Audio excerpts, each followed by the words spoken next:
अस्सलाम वालेकुम दोस्तों, कैसे हो? उम्मीद है कि सब खैरियत से होंगे।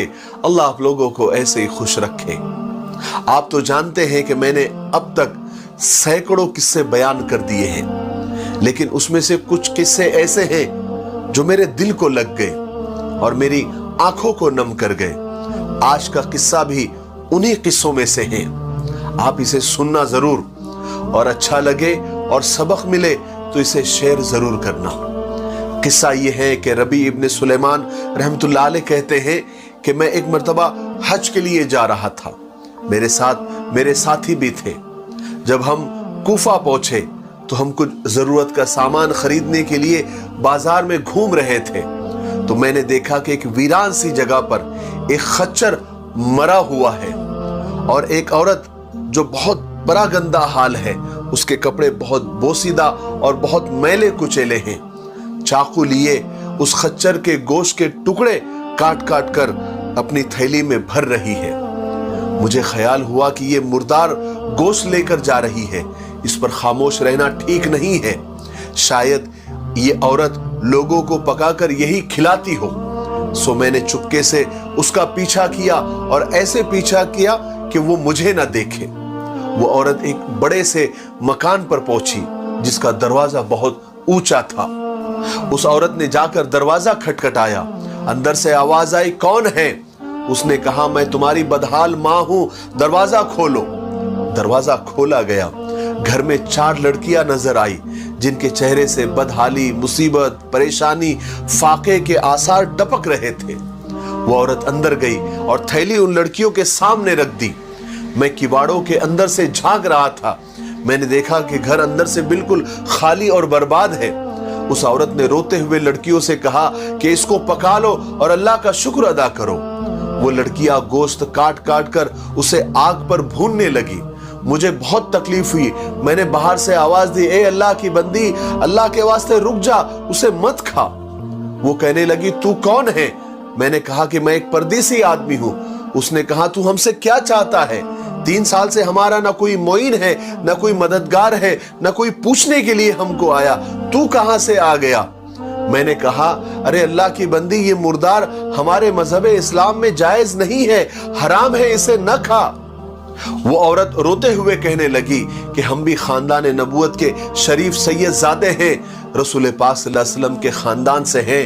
इन लड़कियों का बाप बड़ा शरीफ आदमी था, अपने ही जैसों से इन लड़कियों का निकाह करना चाहता था, लेकिन नौबत नहीं आई। उसका इंतकाल हो गया।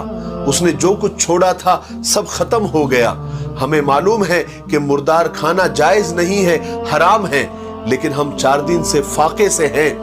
हम मरने की हालत में हैं और इस हालत में हमारे लिए मुर्दार जायज है। रबी कहते हैं कि उसकी हालात सुनकर मैं ज़ारो कतार रोने लगा। मैं बेचैन सा हो गया। मैं अपने साथियों के पास गया और उनसे जाकर कहने लगा कि मेरा अब हज का इरादा नहीं रहा, मैं अब हज को नहीं आने वाला। सबने मुझे समझाया, लेकिन मैंने किसी की नहीं सुनी।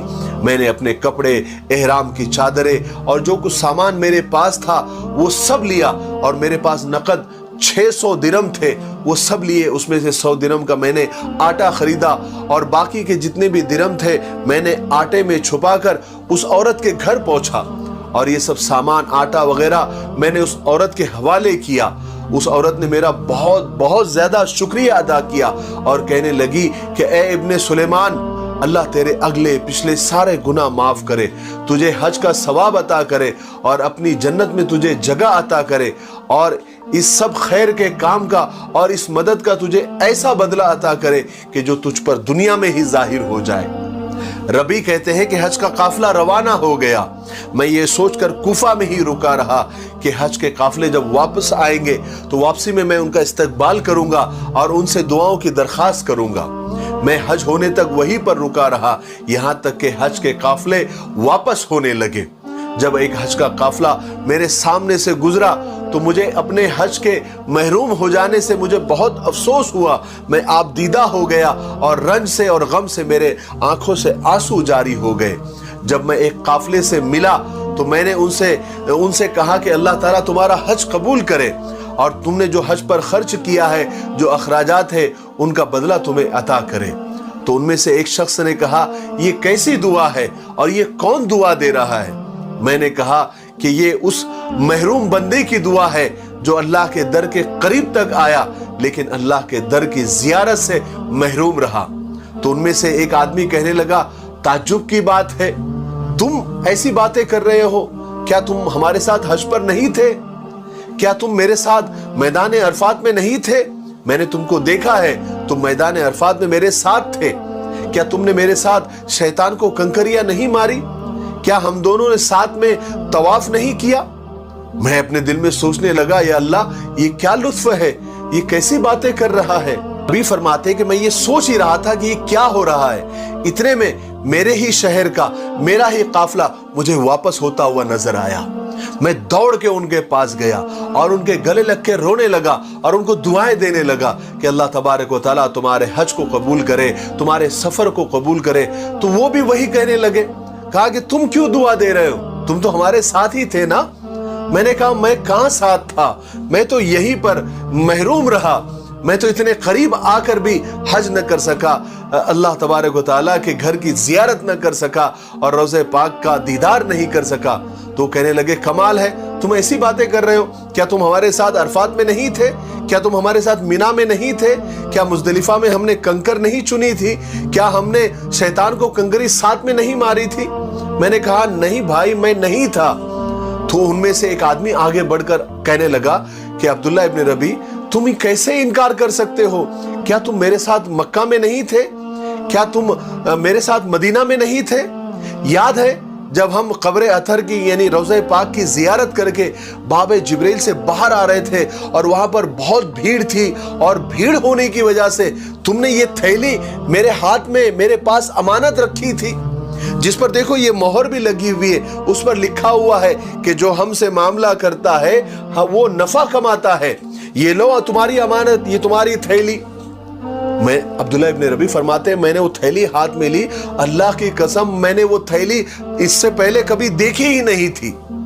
वो थैली लेकर मैं घर वापस आया, इशा की नमाज पढ़ी, अपना वजीफा पूरा किया और मैं यही सोचता रहा कि अल्लाह, ये मेरे साथ क्या हो रहा है, आखिर ये किस्सा क्या है, आखिर ये माजरा क्या है, लोग इस तरह की बातें क्यों कर रहे हैं कि मैं तो यहीं पर रुका रहा, मैंने हज भी नहीं किया, लेकिन मुझे चश्मदीद गवाह मिल रहे हैं और मुझसे कह रहे कि मैं उनके साथ हज को था।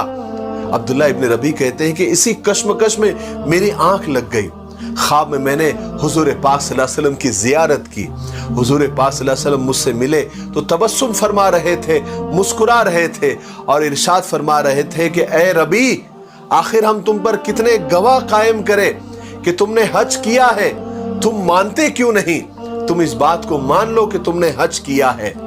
याद है अब्दुल्ला इब्न रबी, जब तुमने उस औरत पर एहसान किया जो मेरी औलाद में से थी, मेरे खानदान में से थी, और अपने हज का सामान और अपने दिरहम तुमने उसको दे दिए और अपना हज का इरादा मुलतवी कर दिया, तो अल्लाह तबारक व तआला को तुम्हारी ये अदा इतनी पसंद आई कि अल्लाह तबारक व तआला ने इसका नेमुल बदल, इसका बदला तुमको ऐसा अता किया कि अल्लाह ताला ने एक फरिश्ता तुम्हारी सूरत का बनाकर उसको हुक्म दे दिया है कि क़यामत तक हर साल वो तुम्हारी तरफ से हज किया करे। और दुनिया में तुम्हें इसका बदला ये दिया गया कि ये 600 दिरहम के बदले तुम्हें 600 अशरफिया अता की गई। तुम उस थैली को खोल कर देखो। अब्दुल्ला इब्न रबी रहमतुल्लाह अलैह कहते हैं कि जब मेरी आंख खुली और मैंने जब उस थैली को खोल कर देखा तो उसमें सच में 600 अशरफिया मौजूद थी। सुभान अल्लाह, क्या मजे हैं अब्दुल्ला इब्न रबी रहमतुल्लाह अलैह के। अब क़यामत तक वो फरिश्ता उनके नाम से, उनकी शक्ल और सूरत में हज करता होगा। बेशक ये बिल्कुल सही बात है कि किसी गरीब की, किसी मजबूर की, किसी जरूरतमंद की मदद कर देना और उसके उस वक्त पर उसकी मदद कर देना कई हज और कई उम्रों से बेहतर है और कई साल की इबादत से अफजल है। हमने देखा है कि कई लोग जो हर साल हज और उम्रे करते हैं, इसमें कोई गलत बात नहीं है, अल्लाह ने दिया है आप कीजिए, लेकिन उसके साथ साथ आप अपने खानदान के गरीबों पर भी तवज्जो डालिए, आप अपने आसपास के लोगों पर भी तवज्जो डालिए, आप अपने पड़ोसियों पर ध्यान दीजिए, آپ बेशक अल्लाह ने आपको दिया है, आप हर साल उम्रा कीजिए, हर साल हज कीजिए, लेकिन आपका ये भी फर्ज बनता है कि आपके खानदान में कोई गरीब तो नहीं है, कोई मजबूर तो नहीं है, कोई कहीं मुर्दार तो नहीं खा रहा है, कहीं किसी के घर में फाका तो नहीं है।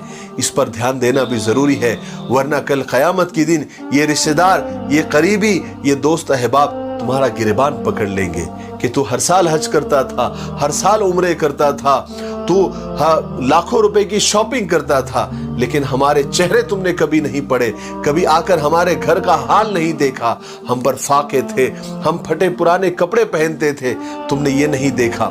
तो हो सकता है कि अल्लाह तबारक व तआला तुमसे इस मामले में बासपुर्स कर ले।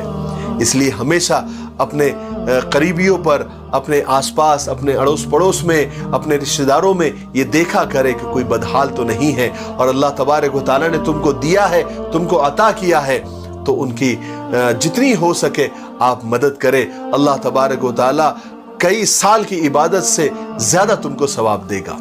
मुझे उम्मीद है कि ये किस्सा आपको पसंद भी आया होगा और इससे बहुत बड़ा सबक भी मिला होगा। मेरे लिए, पूरी उम्मत के लिए और पूरी इंसानियत के लिए खैर की दुआ करते रहें। अस्सलामु अलैकुम व रहमतुल्लाहि व बरकातुहू।